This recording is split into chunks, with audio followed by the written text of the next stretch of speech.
health is physical wealth. Hello, hello, hello. Now, see, I told you, you got to ring the bell. You got to ring the bell. Adroit Living is coming back to you again with a much needed conversation part 2 so that Eric and Nick can get their full thoughts completely out there. We ran out of time. This is only an hour. But let's see Nick and Eric. Hi, guys. Why are you mute? Unmute. Oh, hi. How are you, Tina? I'm good. How you guys doing, Eric? Good. We're both good. Yeah. Good times too. Well, make it 3 because I'm good too. Okay, so today I would like, to finish the conversation we were having. A lot of people were expressing interest in the information because it was really financially beneficial for a lot of the viewers. We were talking about a number of things. Nick is a professor of economics. And Eric is a student, full-time student. You guys want to introduce yourselves and tell the audience more? Yeah, so I'm a full-time student studying cybersecurity. For the viewers who didn't see the show last time, we had some good nuggets for those interested in furthering your education. So the cybersecurity I'm getting through financial aid assistance, actually they're paying for all my classes and then some. Like I said before, I got back $3,000. I'm about to get back at the same coming spring semester. So full-time student going to St. Petersburg College in Florida, which is an institution that my partner here, Nick, is actually an instructor at. Again, I haven't taken any of his courses. He teaches economics, and I collect those. but he got me rolling into the school, and I'm doing great stuff, maintaining a good GPA and everything. So can't wait and looking forward to this coming semester. I appreciate it, Eric. I do teach economics, mostly principles of macroeconomics, sometimes principles of microeconomics at St. Petersburg College. And I've been doing that for about 12 years at this point. So I know a little bit of economic concepts, and I think that's why we're here today, Tina, is to talk about some of the ways that we can turn mental health into physical wealth. See, you got it, Nick. I hear you. Hi, Michelle. Hi, Mama Michelle. How you doing? Thank you for joining us this evening. And remember, this is an interactive show. So anybody that has questions, or if you want to tag somebody that may have some questions because they're a student, then please feel free to share so they can get their comments and questions in. Eric, what are you doing with $3,000? I know these laptops cost a grip. So what are you doing with $3,000 reimbursements for school? Paying for a lot of stuff, paying for food here, some of the bills we have, electricity. California is a very expensive state to live in. So electricity, gas, food, all that stuff. Every now and again, we like to go to the movies or do some other activities. So, all that's going to good use. In fact, what we're doing cooking right now is the college funds I use, making some HelloFresh. We're supposed to get some more today. So. Hey, Sean Anthony. So you could use the money that you're getting back from going to school for different purposes other than just school supplies? Yeah. So whatever money that I don't use, I get refunded, and you're free to use that money however you please. So if you go to the FAFSA website, and anybody can go there and see if they're eligible. Just use they look at your last 2 tax returns and decide your eligibility as far as how much financial aid you're going to be getting. So I would encourage everyone to go to FAFSA and apply for financial aid if you're looking to take on higher education, and use that because it's a great resource. Hi, Jackie. Jackie is aware of those too. Nick, what were you going to say? Hi, Mama Michelle. Doing great seeing you again. Thank you. It's good to see you guys in the comments. Nick, what were you going to say? Yeah, so Eric has a good point. So the issue is when we turn 18, we get moved out of our parents' house, so we have to pay our own bills. And when we apply for financial aid, these scholarships and federal financial aid, they're designed to help you pay for school and then also help you pay your living expenses so you don't have to work, you don't risk your good grades, you don't risk failing out of school. And that's what Eric's taking advantage of here. He's also, what he hasn't told you is he's also using it to take other courses outside of his curriculum to get industry certifications in cybersecurity, his major. So that way, when he leaves college, he's got his college degree paid for by financial aid. He's also got the certifications that go on top, also paid for by financial aid. Oh, wow, wow, wow, Wubbsy, wow. Hold on now, Nick. You got to unpack some of that. Hi, Eddie. I'm sorry you're tired. I know you got to work. But listen, let me show you something. A lot of people don't know. You said a couple of things there. You said so that the student doesn't have to work and can focus on their studies. Is this just for associate's degrees, or is this something for like every level? So I've seen it at every level. Starting at the associates and bachelor's levels, usually they're the same because you qualify for the same financial aid. Like Eric's getting Pell Grants. He gets that all the way through the bachelor's degree until he graduates.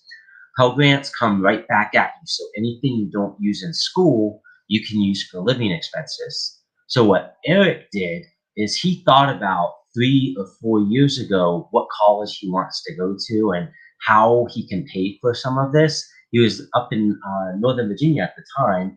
They have much more expensive tuition.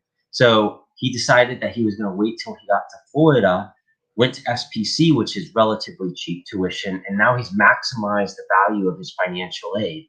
He still gets his degree. He pays less for his degree, so he gets to use all of that extra money on other things. The second thing is that's the federal scholarship. That's one of the avenues. The other avenues are private scholarships. So SPC, where he goes to school at, has a foundation, and he applies for scholarships through this foundation. It's just alumni that donate, community companies that donate to this foundation. And then you go in, you select certain ones. Like one of them he applied for was the Microsoft STEM program. So when he applies for it, he gets that money back. Usually there aren't any stipulations that it can only be spent on school supplies. It's a scholarship for anything that you need. And so you Where can use that. the money Yep. goes directly to him. Yep. Mm-hmm. Yep. So Okay, so you're blowing my mind. He lives in California, but he goes to school online in Florida for a more affordable tuition. Now the audience may not know this, so we really got to make sure we emphasize that. Mm-hmm. Yeah, it's a little more nuanced than that. The reason I'm able to go to Florida and because I actually spent a year in Tampa. We lived there well, niggas from Tampa, so we lived there. We moved down there for a year, and a year is which allowed me to get residency in Florida. And so I got in-state tuition, and then once he got accepted into the Air Force, moved out to got stationed in California. I'm still able to go to school in Florida with in-state tuition since I've already lived there for a year. So the other thing is too so right now, so like Nick mentioned, everything that I'm getting is through the Pell Grants. There's also the loans that you can do. I have no need for the loans because, like I said, they're paying more for my college than what I need right now because it's like I said, kind of a community college where Florida has state colleges. A lot of states now do have state colleges where they do offer 4-year degrees to the residents of that state. So I will look into wherever people are. I know we're kind of all over this connected world with the internet, so everyone's everywhere. But I would look at your state laws as far as schooling and see if they do offer colleges that offer 4-year degrees in a community college, because it is a lot cheaper to go that route than going to a standard 4-year. Yeah, and Pell Grants, you do not have to pay back. That is money Nope. that your taxpayers are already supporting the school system, so you can just grab those funds, but you have to apply. How easy or hard was it to apply? It was very easy. Like I said, just go to FAFSA.gov. They do want to see 2 years of your tax returns. So what I would also recommend, we were talking about this last show for the viewers who didn't get to see it. I did a little work with TurboTax as well. And so what you can do is what I would recommend people set up an account with the IRS. Go to irs.gov, set up an account that way. And then that way, what they do, the FAFSA connects to IRS, so they can just import all your tax stuff over. So once they look at your tax records for the past 2 years, they'll decide what level of eligibility you are for financial aid. Now, some people might be a little skeptical to share their information from directly on the website like that, but it is safe. It is safe, so that is valid information. I would definitely recommend that. Eddie says, good approach, get smart, and learn how it works before they take it away. I know they keep taking things away because the global economy is just like, it's. I wrote several papers speaking about how the global economy is failing, and the American dollar is not as strong as it used to be. Is that right, Nick? Yeah, we definitely see a lot of macroeconomic trouble in the world. Oh, he's gonna go stir the pot for dinner. But we see a lot of macroeconomic trouble in the world. Europe, especially Britain, is not doing as well. China's has a slowdown this year. It's bound to happen, but hopefully in the next 2 years or so will be good. The latest jobs report for December of last year for the United States, at least, was relatively good. We got 200-something thousand jobs added. Now, what types of jobs they are they high paying or low paying? That's a separate question. Okay, and how would you say the economic pay branch works? For example, employees are paid according to various signals, and some studies from a while ago, early 1800s, well, late 1800s, early 1900s, stated that school is a signal that signals to the job market as far as how people should be compensated in their employment. That's a good point. Yeah, employers definitely use education, college degrees as a signaling device. I was talking with Eric about other signaling devices they use. So college degrees is one. They have industry certifications, which is another signaling device. It's a way that you can take a standardized test and be gauged against other people. Do you know knowledge or not in a specific area? And then another signaling device that they have is historical experience. So what type of experience you have on your resume. That doesn't necessarily tell you the quality of the employee there is, because you can have an employee that's really good, hard worker, comes in, no issues, no drama at the workplace, but the resume is not going to reveal that. And at the initial interview, that employee who is full of drama may be able to control themselves really well. So you as an employer don't know much about the employee. The best that you can use is the signaling devices that you're talking about, education, industry certifications, work history, to see what kind of things this employee knows. And then you hire them on, usually into a probationary period. And then at that point, you can check, is the employee, do they work well with others? Do they actually have the knowledge that they claim? Some employers, we were talking with Eric, they do a lot of tests before you get hired. So he's been taking a lot of tests, personality tests, skills tests. One of the tests that he had to take was Microsoft Office. Can he put together basic spreadsheets and Word documents? So those are all ways that employers try to test the employees through the signaling devices before they come on, because that's a lot of work to hire the wrong employee. Because it's not only the time that you spent hiring that wrong employee, it's the time you spent figuring out that they're really not that good at their job, plus all of the time that it takes to get them fired and then go back through the hiring process. Yes, and it is it's a lot of money that's invested in the recruiting and hiring and training processes that these jobs are accountable for. Eddie says getting an IRS account makes it very easy to do your taxes, and FAFSA is nothing to be afraid of. And a lot of people are afraid to connect the two, even though you have to understand that once you do it, they all talk to each other anyway. So don't be scared. But you bring up some really great points, Nick, about the hiring process. It seems like these organizations aren't really concerned with the hiring and firing process, considering is that they don't really select the qualified representatives. For example, Harvard. I know you've seen how the situation went on with Harvard. The president, Dr. Gay, um, the president of Harvard, was uh, encouraged to step down in light of some political situations, despite the fact that she just did get the job. So it's like she didn't have any time to, like, change any policies or anything like that. Oh, yeah, it's interesting you say that. So I kind of go back to my own experience when I was at University of South Florida in Tampa. We had our college president, university president, Judy Genshak. She was there. She was a psychologist, previously a professor. She was there for 20 years as our president, and the state board kept renewing her contract specifically because she was bringing in hundreds of millions of dollars a year in research grants at University of South Florida.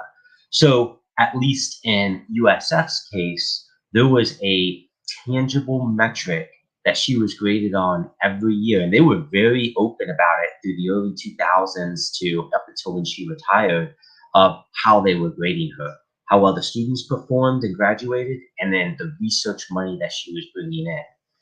And before she became the president in early 2000s, she came straight from professorship, so she didn't have a lot of experience bringing in research money. Somehow she did it though.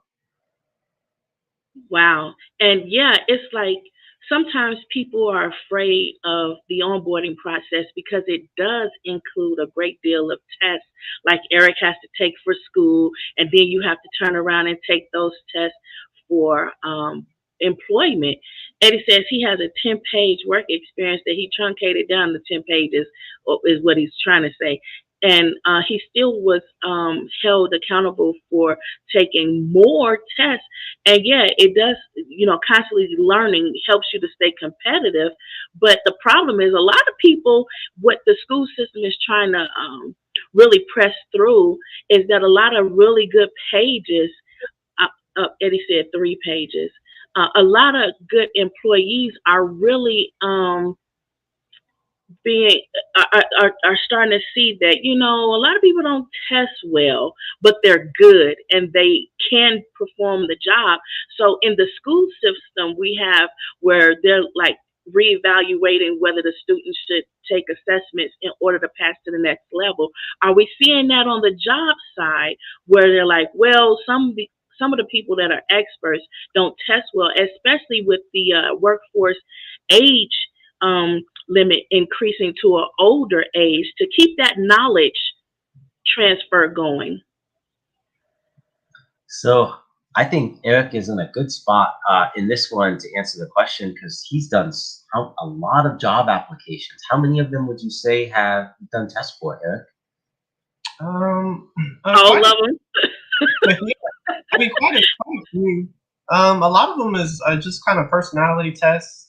There are some technical tests as well, but yeah, I think the biggest thing is preparing for the interview and making sure that you're kind of set up for success and trying to answer questions to the best of your ability. We learned a lot of stuff. Eddie can talk about that too in the service, kind of being truthful and answering the best of your ability. And if you don't know, say you don't know. Don't try to gaslight anybody or shoot from the hip, as we used to say in the military. So that's one of the things that people should be cognizant of when they're going to these interviews and answering those questions. Yeah, those personality assessments. I did a show about the personality assessments.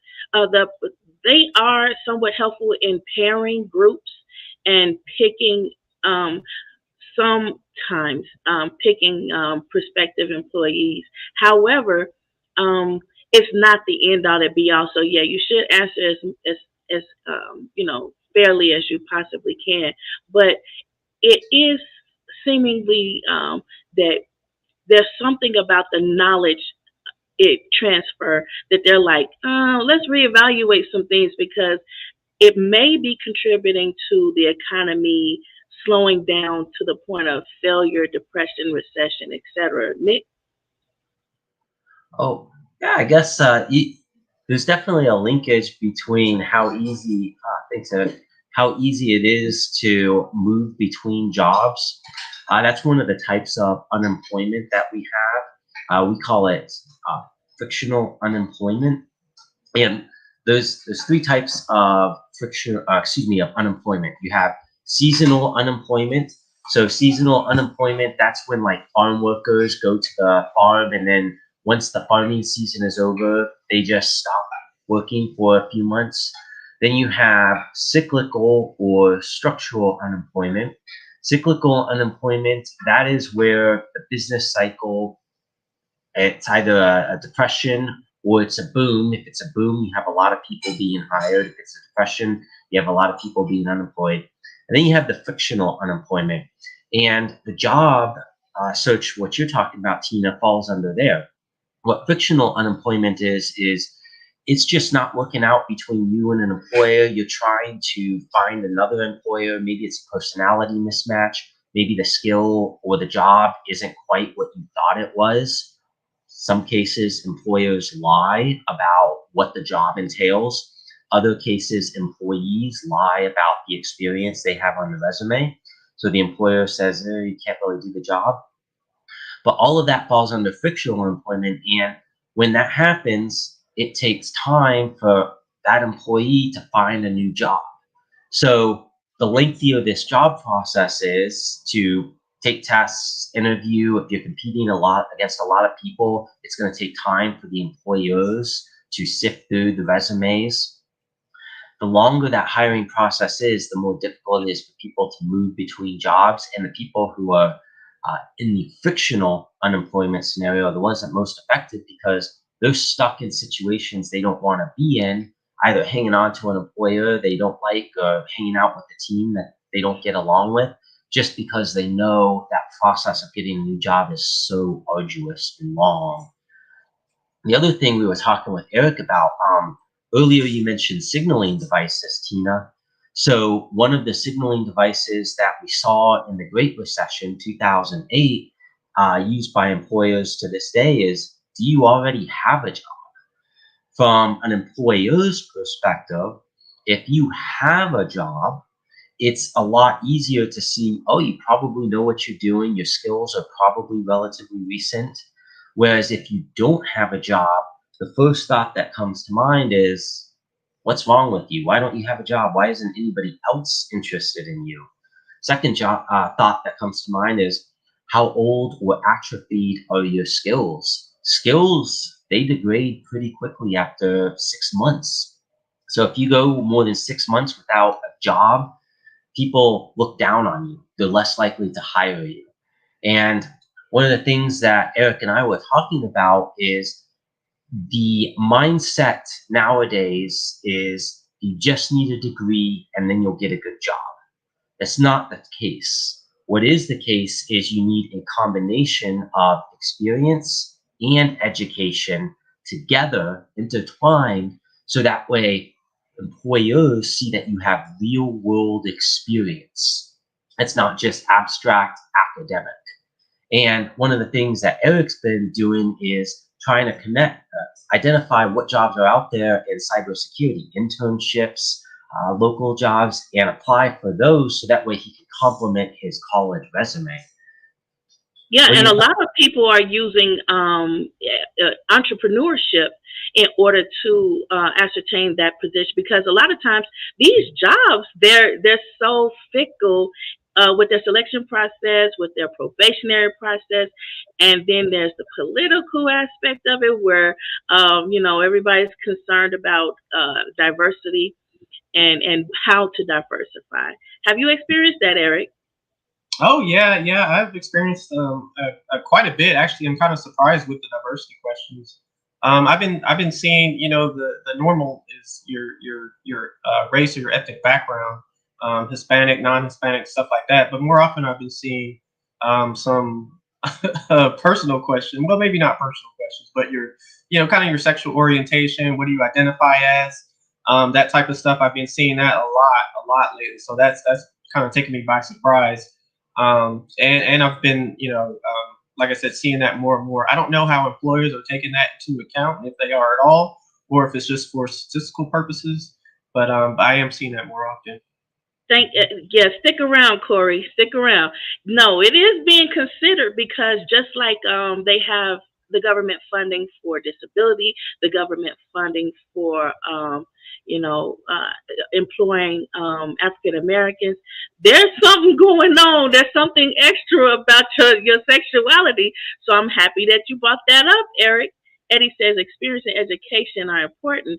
I would also say niche jobs would unique functions are harder to replace. Yeah, you would imagine that, but it doesn't seem like these really good jobs are more concerned about that because the political era we are in, which includes asking people about their sexuality and getting that aspect into the equation.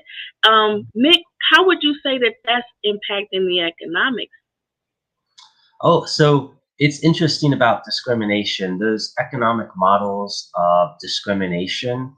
And one of the basic models of discrimination is if you have people who don't discriminate in the economy, whether it's consumers or businesses, and you have other businesses that do discriminate, say you have an employee that has a characteristic that's being discriminated against. So going back to the Civil War era, after the Civil War, slaves became free. Black people were still discriminated for the next century. Black people were not hired as easily, and white people were less likely to sell to Black people. You had segregation in the stores. So if you're an entrepreneurial white person and you're interested in relatively cheap labor, you could go and try to hire Black people because you know that their wages are a lot lower since they only have a limited number of employers that are willing to hire them. So you could, as a white person, hire those people, pay them a slightly higher wage, and then now Black people are better off because they're getting more. Still not as good as white people that are being hired, but they're better off because they're getting a higher wage than if they were just to stick within the Black community. And then those white entrepreneurs are better off because they're getting cheaper labor than they would otherwise. But the issue is, you go back to discrimination laws. Why do we have discrimination laws in the United States? It's because even though there's this idea that you can capitalize away discrimination because talent will always go to the person that's willing to pay the most, what we see is people's discriminatory beliefs are deep felt and they're held for a long time. People don't like to give those away. And we see that with women as well in the marketplace. Why is it the case that women they have more bachelor's degrees than men do? Over 50% of college graduates are women. Why is it that they get paid less in the economy than men? Even in the same types of jobs, women still still only get 75% of the pay that men get. And I'm going to tell you one of the reasons that statistics did find is that because women are more loyal to their family as opposed to the job, because if there's a family crisis, the woman, because of leadership roles and the way sex roles goes, gender roles go, the woman is the one that they're going to lean towards in the family.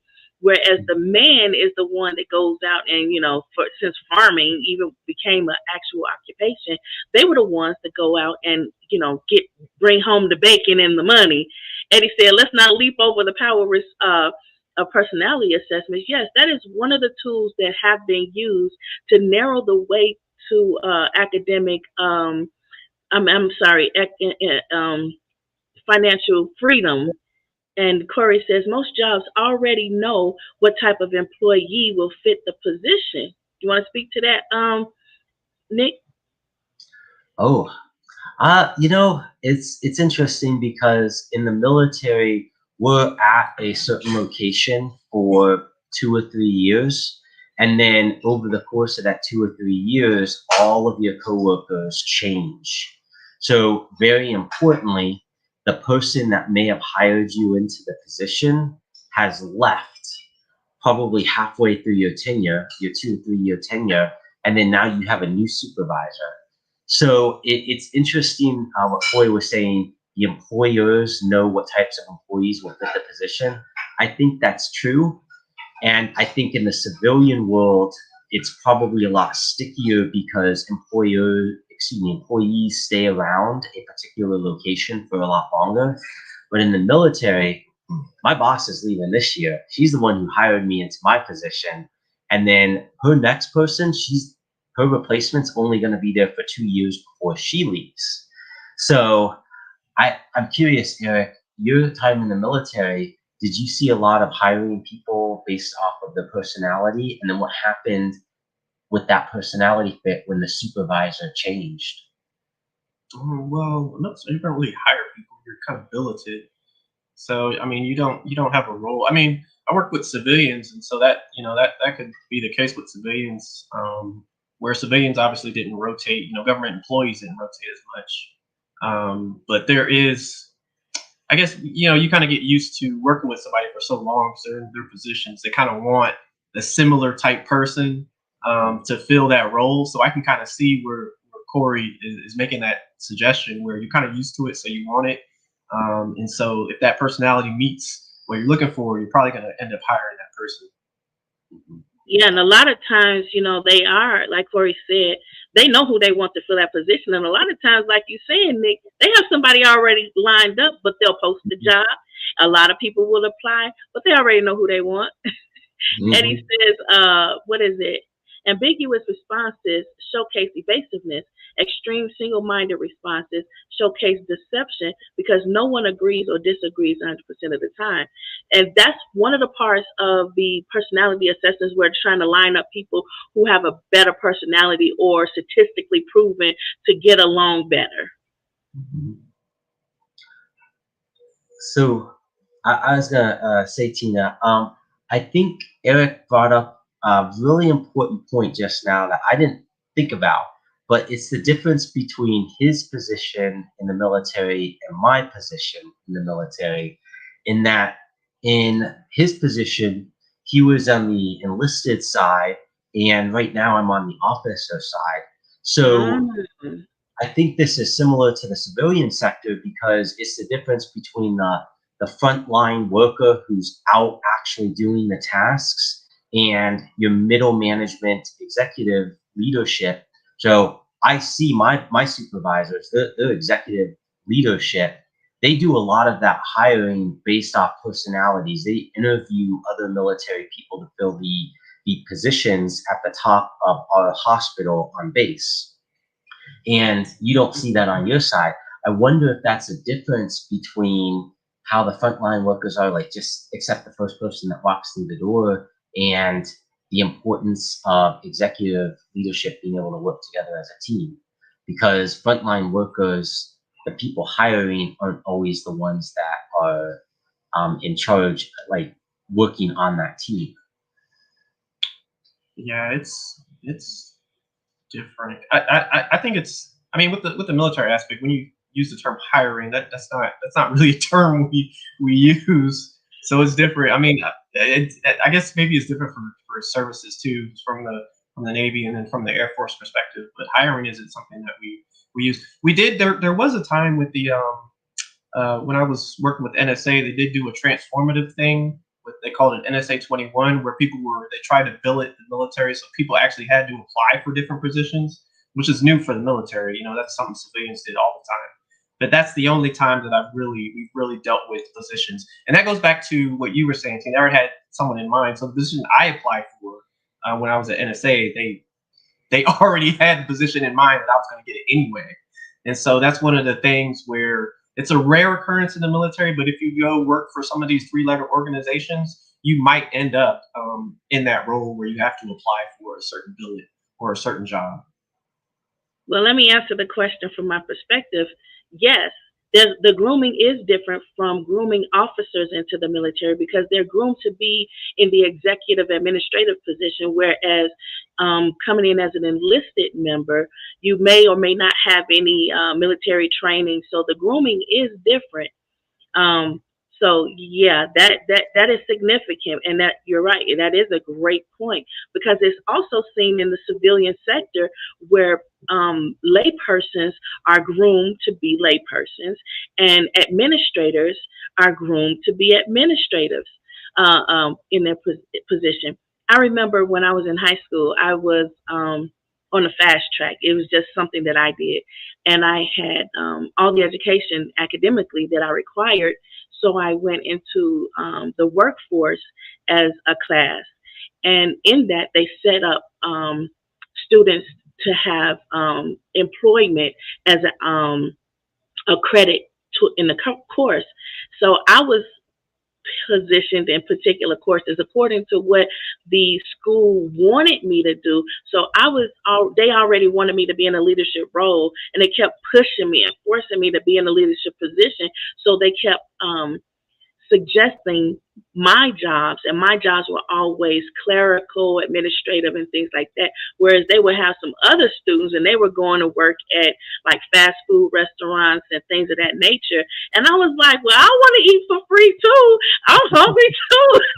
So I didn't really know it at the time, but it was different grooming, and I did benefit exponentially from it. And excelled really fast. And as a clerk in these executive offices, because they used to keep their files in the presidential suite, and the laypersons would be outside, doing whatever they doing, and the boss's hands would always be under the table as I'm doing my work. But anyway, there was a meeting that transpired where a college student and the president was white, and a lot of the workers were minorities, Black, Indian, and things of that nature. And there was this young white boy who just graduated college, and he was still in that frat boy stage and everything. He came into the office because there was an opening for the position, and they were like, well, we have to broadcast it, but we only want a particular person. So they had already groomed someone that they wanted for this position, and this older Black man had been told to tell this one white coworker to train that person for their job. And there was a big fight that broke out, and then that white person acquiesced and said, look, I'm not going to take the job from this Black man because he's teaching me, and there's some loyalty there. So he didn't want to take the job. So they brought in this college boy, this frat boy, and they put him in the office, and he came in there in shorts and a shirt, a white collar shirt, and they started cursing him out, and they called all the white employees into the president's office, and everybody had to strip off a piece of clothing in order to dress this young boy appropriately after they finished cursing them out. And then it was like, what about her? They kept on saying, well, what about her? What about her? And then it was like a sexual joke, like, we scared to get undressed in front of a woman, So then, and they was like, well, what if she says anything? And then came the race issue. She's a Black girl. Nobody's going to listen to her anyway. So all the information that I was taking in, it was beneficial for me to understand now as an industrial organizational psychologist that yes, these things are actually happening. And I'm not mentioning any names of any organizations or any people, so I can't be sued for it. But yes, from my lived experience and from studies, this is a credible concern that is not just, happening then, but it's something that's happening now. And because this is the digital age, we do have the ability to have full disclosure, full transparency. Eddie says, I've seen greatly groomed officers fail because the enlisted knew the job better at all levels. I do believe the individual makes it work. My officer isn't on at 3 a.m.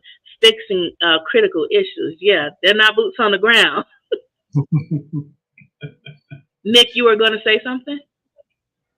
Oh, so one of the things that you mentioned was what it was like working in the office and how that taught you a lot. I think that how your high school did it is very common in that whoever is looking out, whether it's somebody who has a lot of knowledge, a mentor, they see these people in the crowd, these students that they really like, and then they just all of a sudden start to vector them onto a particular course. And that can be a great opportunity because it can open up a lot of doors. It can also be a curse if you, as a young student, don't really know what you want to do. And then all of a sudden, these doors are opening up for you. It sounds like a good idea at the time, but then you look back at your life and get full of regret. Oh, what if I had started working with my hands more instead of sitting at a desk job? Or what if I was able to move to Southern California instead of go up north and work in oil fields for 10, 20 years? Maybe I'd be happier with the family. So I find it interesting. That's all. Yeah, and some people, like Teddy said, it sounds like something straight out of a movie, but these things are really happening, and it is difficult to believe that this is happening. My business partner is white, and she was like, "It's hard to believe a lot of these things are happening," and I said, "Yeah, until you have someone who actually experiences it, and you love and trust that person telling you their personal experience." Eddie said his first year at NSA, he set a table with graduates of MIT, Stanford, Cambridge, Mellon, etc. I learned that experience beats false understanding and passion of position every time. This is the problem. A lot of times, I don't know from you guys' experience or not, but a lot of times I've seen that when you have a person that you want in that position, they're gonna overlook a whole lot of problems and disqualified disqualifications. They're gonna overlook a lot of that so they can retain the person they want and continue to groom them for that position despite their qualifications, despite their personality conflicts, despite alcoholism, abuse, despite a whole lot of transgressions. What do you guys see? I definitely see it in the real world, and it's it's not always a bad thing. There's times when you have, for example, a good employee that shows up late one day, maybe 2 days, they're having a bad week, but for the past year and a half that you've known them, they've been happy to help out. They've always been to work on time. Well, from our position, if they're late that one week every single day, and we talk to them, hey, you're coming in late, don't come in late, and they still do it, we would absolutely treat that young enlisted member differently based off the past record. Whereas if another employee, enlisted member, is coming in late periodically over the past year and a half, we might just do that escalative discipline. So I think it does happen in the real world. It does have a good purpose sometimes. The downside is those other cases that you were talking about, Tina, where you have somebody who's not doing well, either the bad at their job, but they have a good personality and always smiling and talking to people, or they're good at their job and they're always annoying and mean to all of their coworkers, and that just gets overlooked because they're providing some value to the organization or some value to that person who is in power. Yeah, What but do you? absenteeism is considered stealing company time, stealing company money. So they do take that very serious. Eric, are you just working from the military perspective, or have you turned civilian yet, employee? Oh no, I've done civilian jobs. I've done a lot of remote work. ADT. I've done a cloud monitoring with it's a smaller company.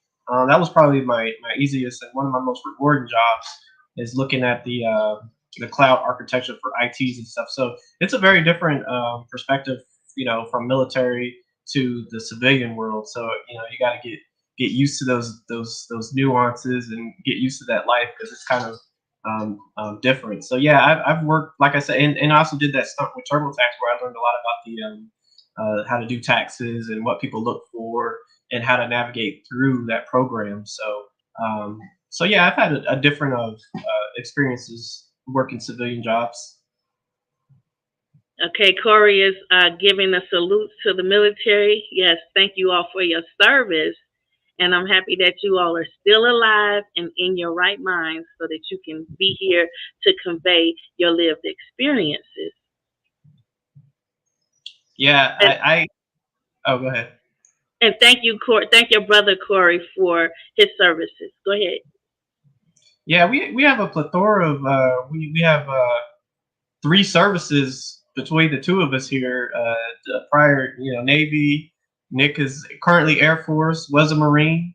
So we have a plethora of experience here. He was enlisted on the Marine side. So going from a Marine enlisted to an Air Force officer, I'm sure is a very different and unique experience. So uh, um, and one of the things that Nick is kind of getting used to with the Air Force and how they work and how they do things is a lot different. So what are your thoughts on that? It is. There's a lot more, I think, structure in how the Air Force does things like promotions. It's very rigorous, or excuse me, not rigorous. I was very specific in how they do it. So, for example, you always have to have so I'm an officer. My performance report every year has to be signed off by somebody who's like 3 levels higher than me instead of just 1 and 2 levels higher than me. It's got to go up to a general. Or that's strange because in the Marine Corps, it was just whoever's your immediate supervisor and then whoever's your next immediate supervisor, no supervisor. The other thing is how they do the PCSs. So, like for us, my boss, thank you. My boss is interviewing a lot of people, and she gets the flexibility to choose who she wants out of those people who are coming to our positions to be our chief doctor, to be our chief nurse at the hospital. And that's not something that I've seen a lot in the Air Force, in the Marine Corps, where you get interviewed a lot. So there's some differences. Yeah, I'm aware, and I'm happy that you brought that up. When I was in high school, they wanted to condition me for officer school, um, but I declined. I went as far as enlisting to the point where we're all in a room and we're all in our birthday suit. If I, there's a point in time in the enlistment process where they got to do the exam and they're examining everybody, and it's like there is no confidential type of nothing. You just all out there. So I went as far as that, but I declined to continue because I thought going the education route would be a little bit better, especially with the transition phase from. Um, I feel like military is not just employment, but it's also academic. So it does incorporate that. But at the same time, I didn't want to put my life on the line. And I was like in a relationship with Eddie already. And I was like, well, this might be a conflict. So he actually being able to maintain a relationship and progress academically and career wise. Eddie says, I believe in positive leadership. If a person is late, I try to figure out what is wrong. I don't like how companies try to weaponize their code of conduct for specific people. Statistics show minorities and the disabled are often violated. That there is a great deal of truth to that. Yeah, yeah, no, I just getting back to the education piece. I think that's important to so people know what options are out there and available to them, and so going through that process, and because a lot of the barriers with that is expense, right? It's not cheap to go to school, and so people don't know like the resources they have, and like Eddie was saying, those resources they come and go, so you have to catch them while they're hot, because it doesn't know it. Like you kind of talk about the political side, it can be political based on who's in office, how much those what benefits you get and what benefits you don't get. So it's great to take advantage of those opportunities while you have them. So if any of your viewers have any questions, feel free to hit myself up or Nick. Like I said, Nick is a professor at St. Petersburg College. So any type of questions like that, curriculum, stuff like that, how he puts together his curriculum, stuff like that. I kind of pick his brain sometimes as far as, SPC and their curriculums, how stuff is, how teachers, how faculties grade stuff and stuff like that. Because I have some questions about some of my teachers, and I'm saying, hey, Nick, is this like the correct way you guys do stuff, or how was this graded and stuff like that? So it's always good knowledge to have that kind of resource with you that you can kind of gauge and pick his brain regarding stuff like that. So if you guys have any questions, don't be afraid to hit myself or Nick up on Facebook or wherever we're on all the social media. So. Thank you. That was very helpful, Nick.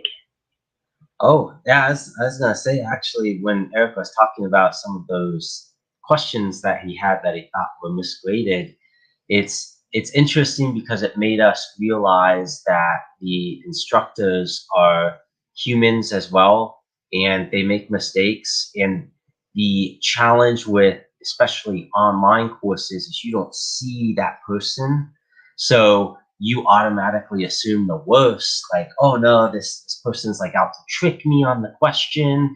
They're trying to find the most difficult one, when that professor probably, this is their part-time job if they're an adjunct, and they're trying to put together these tests, and they're realizing, oh wow, maybe I did make a mistake on that question. Thank you for bringing it up. Then again, you also have the other instructors that are jerks. They are very unhappy, and their mission is to make poor people's lives miserable. So it's always difficult. But no, Ed's doing a good job, and I'm proud of him. Well, thank you, Eddie, for earning your badge. All viewers, please feel free to continue to hit the comments, even though we may not be on live, so that people can still revisit this and answer your questions that you have there in the comments. So, yeah, I know a lot of people can't stay, for very long, but you do have questions. Kendra here is asking, she says, hi, I would love to get a curriculum for speech therapy or social emotional learning using my puppets for grammar school. Now, I have a couple of episodes where I did use some teddy bears and stuffed animals because it does help people to visualize a little bit more in real time. So I love the fact that you're using puppets. You guys want to speak to her question? Ooh, I don't know if we have anybody. I guess probably some of the elementary education people at SPC might be able to get us a curriculum for that, at least for the social emotional learning. What grades are your grammar school? Is that just first grade through fifth grade, Kendra? Yes, there's different sectors. There's kindergarten to fifth grade and sometimes sixth grade. And then there's junior high, and then there's high school. So, yeah, you have to, okay, here we go, from first to eighth. Okay. Yeah, we can see who we can get some of those curriculums for. So thanks, Kendra. And then Eric, you'll have access to the chat that we can sync up with Kendra. Oh yeah, I'm Facebook friends. Actually, I need to add. I don't think I've added you, Kendra. I gotta remember to add. I'm friends with your wife. I listen to his shot. Tune in every Friday. So I guess he's not going back on until February. But yeah, I'm usually stay tuned in. So yeah, I'll get your contact information and see what we can get over to you. Okay, and she corrected. She says K through 8. K through 8. Okay. Okay, I really appreciate you guys being on here. And if you got to jump off, you let me know. But a lot of people didn't know this show was going to come on, so some people are asking questions a little late. And this information that you all are providing is greatly appreciated because it is helping a great deal with mental health, because a lot of this mental strain is coming from people having struggles with what decisions they're making with jobs and how they're trying to make that cohesion with work and life at the same time. Have you noticed that, Nick? I think as the challenge with work has always been, you want more material things in life, so you want to work a lot to get money to buy those material things. So that's the first connection you have, Tina, is if we let go of that material world and we just focus on the bare necessities, we won't need to work as much because we'll have a roof over our head. We'll have family and friends to provide us entertainment rather than paying for trips to Disney World. A second thing is when you look back at how the work week used to be, people were working 10, 12-hour days, 7 days a week, or 6 days a week for companies that did the sabbatical. And then we got that down to 8 hours, 5 days a week. And then the next step is 4 days a week, 8 hours, or some companies are piloting 5-day work weeks, but you only work like 6 or 4 hours each day. I think that's ultimately where we want to go. That's going to increase our mental health. It's going to recharge us for the next day. So that way we're more creative at work. We are more excited to take on projects. Okay, now I need to know what job is piloting these 5-day work days for just a couple of hours. We need to know that. Oh, so actually there was a job a company up north, and we'll find the article for you. They make RVs. So like RVs that you camp in, custom built RVs, not mass manufactured ones. So what the owner ended up doing is he offered during COVID, and he kept it up after COVID, but COVID was the trigger there. He offered all of his employees to work 4 days per week and still keep their 5-day pay. So his employees, of course, didn't complain. Now, what the danger is with that is after the first or second year of that happening, how do you make sure that you as an employee are still getting paid according to 5-day work weeks? Because a 5-day work week, because after a year or two of working 4-day work weeks, your pay may not rise as much as inflation would allow it to rise. So that's the only thing as workers, we just have to make sure that we're always asking for more money. Yeah, make sure you hit them comments so that the viewers can review that again. Eric, are you being in a position for these jobs? Is that what's going on? You smiling real hard. No, I nothing that I've seen. I know the Navy, when I was in the military, they did some experiments with the a 4-day work week, and then some commands did some experiments with the depending on where you are with the heat. Because, if you get stationed in some of those southern states, the heat can kind of get you. So they would experiment with the hours. So you're let off, at 1 or 2 p.m. Just so, you have time to get home and get out of the blistering heat. I was in San Antonio when I was in service. I spent 6 weeks temporarily assigned to San Antonio. And that would be a great place to do that kind of functionality, because it is it was extremely hot in San Antonio.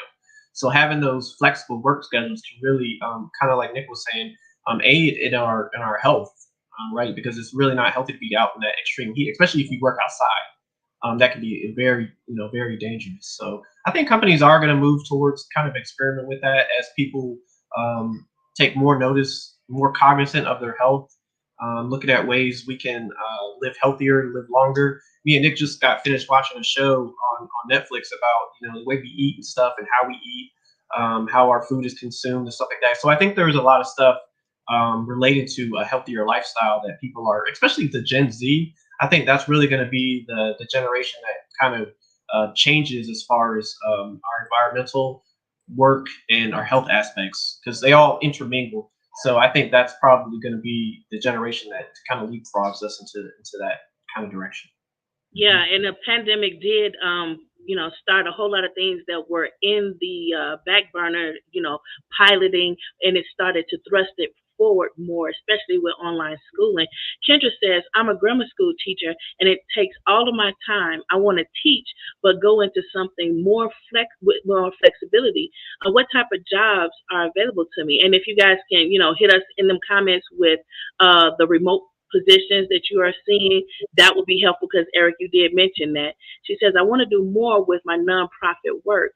A lot of people are using the 501c3. Are you aware of that, Nick? I've heard of it, but not as familiar with how it functions. No. But it's a lot of government control with that, where we relinquish a lot of information, well, ability, because it can be considered, trying to create an orthodox. So I would definitely be careful with that new 501c3. But Eric, what were you saying? Speaking of flexibility, so the way Nick currently teaches at SPC, he does a live lecture. So they have options for at SPC. They have options for like they have you can obviously go in class, do online, or a combination of live and online. So he actually does live lectures in addition to like an online portion. Nick, can you describe how you teach? Oh Like, yeah. So the live lectures are very similar to what we're doing now. It's over Zoom, so instead of just two screens that the viewers are seeing, it's up to 30 of them. Each student has their own camera on, and then we just go through the course material. I can see them, they can see me. We can answer questions when somebody looks confused. The camera will pan into them so I can look at their body expressions, their facial expressions, and that's valuable because sometimes as teachers we say things and the students like, uh-huh, but you could see even though they're saying yes, they probably need more explanation. So technology has enabled that. Really, the technology's been there for the past 15 years, since 2008, 2009. It's just COVID was that trigger for making it so popular. And in turn, that incentivized the companies to make the tools a lot easier to use. But the advantage I find is you can record it, and it's a lot easier to record at compared to a live lecture because everybody's already speaking into some sort of recording device, the camera and the microphone, so there's not that bad audio quality. When I was first going to college, that was always the issue. You put the tape recorder up in front on the teacher's desk and they walk to the other side of the chalkboard, you might not be able to hear them anymore. And then you just have to wait a few minutes for that tape recorder, muffled silence to come back over, and then now you can hear them. So I think it works well. The downside of it is you don't get those in-person interactions. And sometimes from a mental health perspective, that's just what you need to make your day better, is just to see somebody in person and say, hey, how you doing? Talk to them.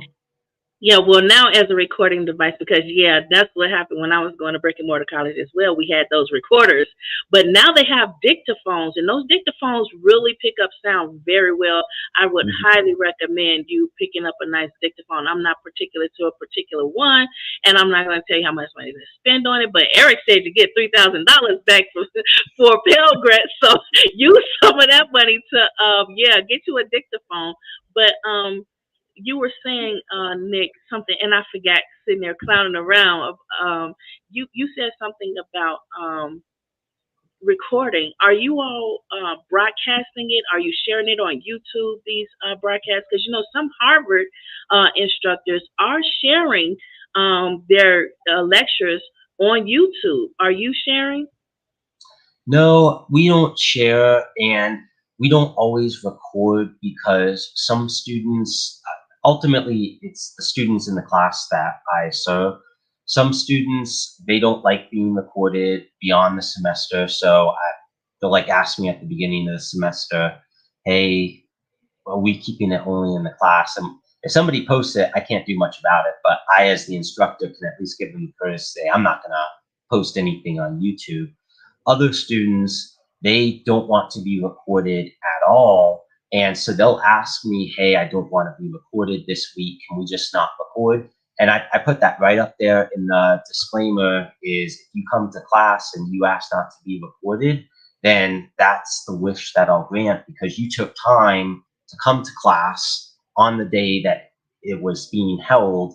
And the students that can't come to class, there's still alternative methods. Like they can always reach out to me. They can read the textbook, but that's how we handle it. And I think it makes a lot of sense because some students feel like they're always being recorded, and the classroom is a safe space to not only say politically decisive views, but also to just be human and mess up sometimes. Like, if you were in elementary or middle school and the teacher called you to do the math problem on the board and you didn't know how to do it, that's kind of embarrassing to now see it recorded on YouTube for everybody. So what I end up for YouTube is doing more polished videos where it's no students, something that I can rehearse ahead of time and then record so that way students can watch it. Okay, share that. Share that. Tag Adroit Living, so my viewers will be able to see it, so they can benefit from it, and you can build more of an audience. Mama Michelle says that's great. That builds trust with them. Yes, because there should be. Well, now we are seeing different ways because it's a new method in teaching. We're seeing where there's an individual camera on just the instructor, and you can't hear what the students are saying, so that the videos are, though it's being recorded in the real time of the class, it's posted as you only see or hear what the instructor is saying. So the instructor, if he forgets to repeat the question that the student asks, it's just the answer, and then they have to go back and say, well, I was just answering a student. So that's a great point. And we would love to see those videos, because economics is a real time topic, and that's a great deal of a lot of people's mental stress. Absolutely. We have lots of good economics resources that we can share with the team. And one of the things that we'll do is you talked about Harvard posting some of the course material. Other universities do it as well.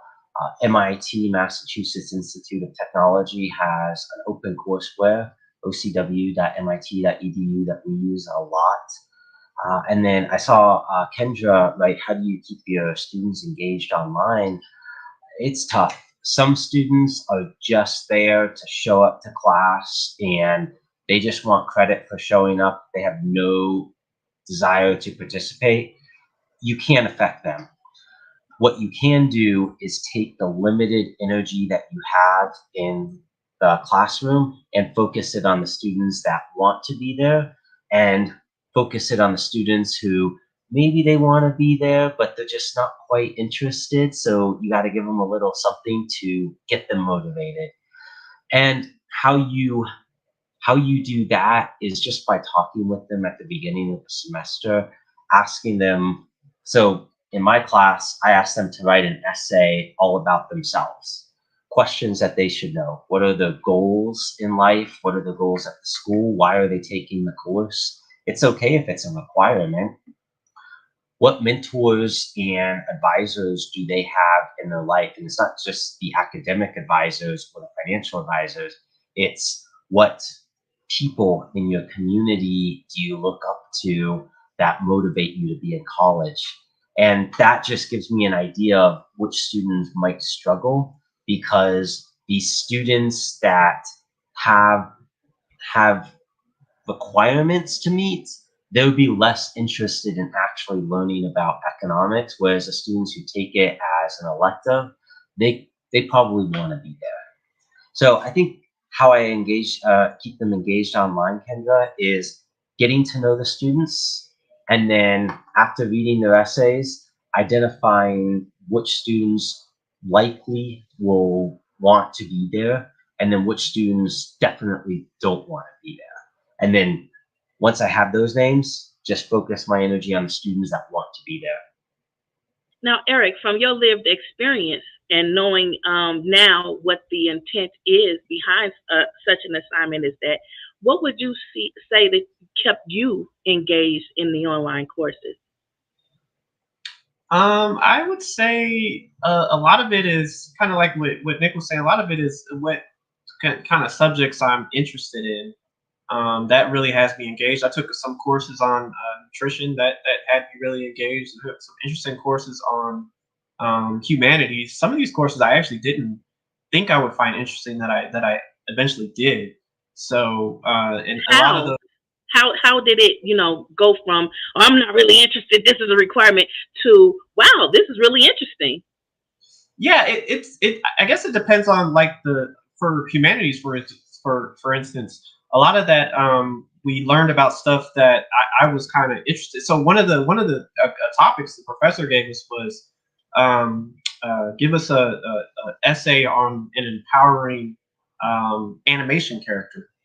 Um, and I watch a I watch a whole lot of anime, right? And so I had a whole bunch of characters in mind, and so that's one of the things that piqued me. It's like, oh wow, I didn't realize what is. I'm thinking, what does this have to do with humanities? But it's different. Learning about different cultures, learning about different ways of lifestyle, and so that was one of the things that piqued my interest. And I was like, oh okay, I might like aspects of this course, and that was one of the things I did like. And so stuff like that, it's like, oh wow, that kind of woke me up to, I'm really interested in this. Nutrition is another one where, I found out about stuff that I thought was unhealthy for us that actually is. So for instance, I always thought, every kind of candy and all that stuff, which candy really isn't good for you. But what I did learn was dark chocolate. Dark chocolate is actually in limited quantities actually good for us to eat. So I learned some nuggets, little nuggets here and there that I didn't think, because I thought I had all the basics down. But you take these courses and you learn stuff that you didn't know, and so that's the thing that piqued my curiosity. Yeah, so not just the name of the course, but the actual Mhm. content. Like back in the day when I was in brick and mortar colleges, we would tell each other like, "Yeah, go to this instructor, go to this instructor," and it was the same subject matter, but and sometimes the same content, but it was the instructor giving you the particular assignments that still met the curriculum, but it was the matter in the delivery, it was the subject matter content, and how they said, well, do it this way and do it that way, where some people are more narrow minded and they don't really care. They're like, well, I don't care if it's exciting or if you enjoy it or whatever. So I think a part of being engaged, especially from you all's comments, you're saying that it's not just about the topic, but it's about the content and how you are engaging with the content with the instructor and the student. Yeah, it's really the content. Another example is math courses. I'm, even though me and Eddie have a math heavy background in the Navy with the electronic warfare and stuff like that. But I'm not. I don't consider myself to be strong in math, but I did take math for liberal arts 1 and 2, and there's some interesting in topics around that. So stuff I really never thought of. Such as Eric. Such as, well, like I post. Tina knows I post a lot of political stuff, but for instance, voting. I thought going into the just whoever has the most votes wins. I thought that was the most fairest type of thing you can do. But after looking at the different voting methods, I kind of gave me a different perspective and said, oh, maybe it's not all. Maybe not every instance. The majority winner is always the most fair way to decide. So it's an engaging thing where you open yourself up to stuff that you wouldn't think. I guess you don't know what you don't know, right? So I think that's the biggest thing with education and going through these classes is you learn something about stuff that you wouldn't think you would be interested in. Then you think about stuff in a different way. So yeah, I absolutely agree with that. Mhm. Nick, you seem like you want to say something. Oh, I think that Math for Liberal Arts is a wonderful course. Two courses. It's 1 and 2. It's the reason is for exactly what Eric said. A lot of college students coming out of high school don't have an appreciation for analytical thinking, and they don't get exposed to voting concepts such as ranked choice or board account method. They think that And our that's a great, that is a great selection of word choice. Exposure. Go Mhm. ahead. Yep, and you're right. It's just that exposure. You don't necessarily have to understand it. You just have to know that there's an alternative, so that way later on, and when you hear about it, it's not something crazy out of the blue. So like when Eric was learning about his ranked choice in this math class, one of the many topics he learned about geometry, how to calculate area and volumes. He learned about finance, how to calculate interest. He learned about graph theory. So social networks, for example, are people connected to other people. He learned about how to understand those networks, how to calculate distances between people. But the point is, when in Alaska, they're moving to a ranked choice model for their voting. Eric now has the mathematical understanding to know when a politician says ranked choice voting, what does that mean? What are the mechanics behind it? What are its benefits and what are the limitations? And do you have this on recording, Nick? The answers and the interaction, the content of this? Oh, not this isn't my class. This is his math for liberal arts. Okay, because that would be great if you could, like, that would be awesome, because that I noticed, like, I know you may not, you might, well, anyway, so there's a difference between, because you should know that before college, right? You're in college, right? And that's where you're learning it. But let me ask you, did you go to a public school, Eric, Nick? What did you go to? Oh, public schools, yeah. We all went to public schools. And they didn't teach those things like that at the public school level, but the private school sector in high school and elementary, they did touch on those things. Like you said, you may not have the details, the intimacy in it, but you had the exposure and the introduction to it, so that when you came across it later, it was like, oh, okay, it's like a refresher, and then adding on your information. But homeschoolers, this is just life for them. That exposure, that early exposure from like kindergarten up, it is the way they introduce the same topics, and then they reinforce it throughout the additional, life courses that they take. But it's introduced at a very early age, and then they add on to it. Mm-hmm.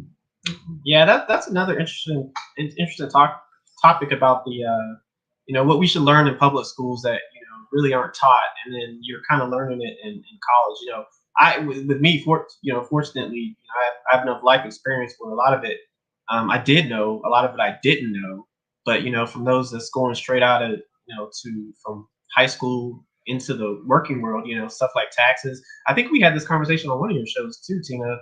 Basic stuff, taxes, stuff like that, or it might have been Jesse's show, one of the two. But earlier this week, we're talking about exactly what you're talking about, how there's not enough time to teach students what they need to know. So we have to make those decisions on what we think would be best for the students to know. And you know what I've come to understand? The really good books or really good articles, they refer reading, they refer other literature, other avenues of knowing these things. I've taken a couple of really good courses in public school where I have seen the instructor would refer, the really good ones now, they would refer additional reading, additional other sources, additional avenues, etc. So yes, there's a time issue, but there's also the matter of the fact that you can refer so that the student can learn on their own. Kendra says, I have to go, but I have enjoyed your show and your guests. I look forward to more information on adult virtual learning and social emotional curriculum with the puppets. Yeah, I think that's our that might be our cue too, Tina. Yeah. Okay. So yeah, because you guys gotta eat, but I definitely wanted to make sure that I summed up enough information so viewers have something to go on. And Kendra she's got a vote, and I give that vote too. You guys gotta come back. You gotta come back. Appreciate it, Tina. We always appreciate how you describe some of these topics and facilitate the conversation. So thank you. Thank you. That was a great way of putting it. Thank you, Kendra, for coming. Thank you, Mama Michelle, Jackie, Eddie, Corey.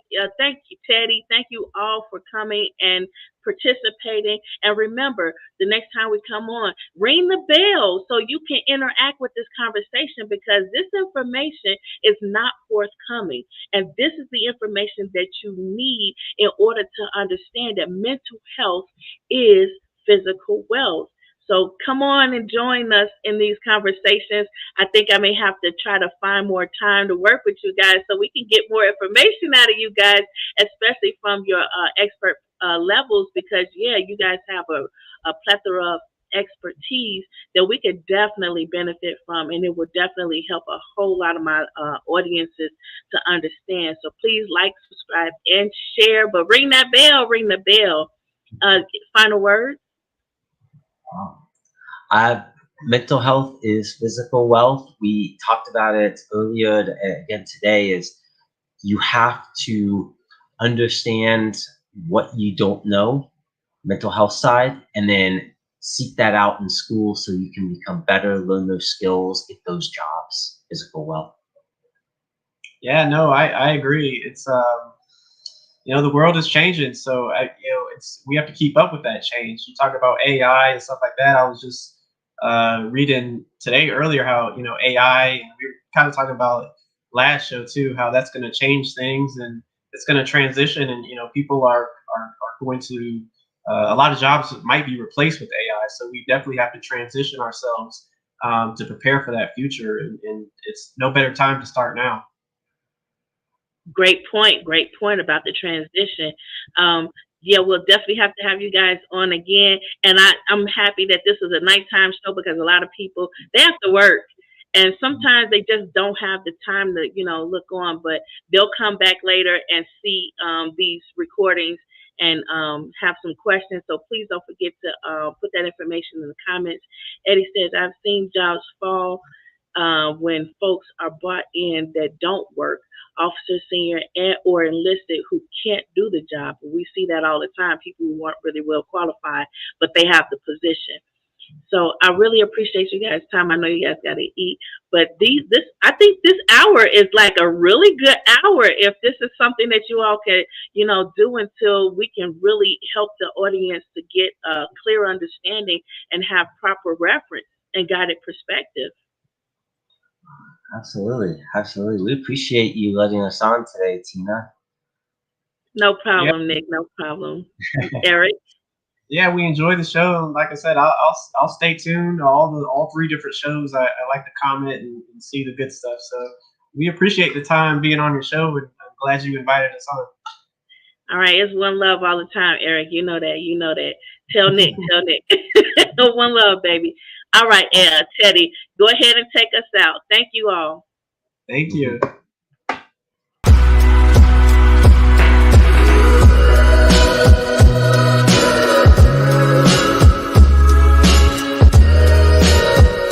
Mental health is physical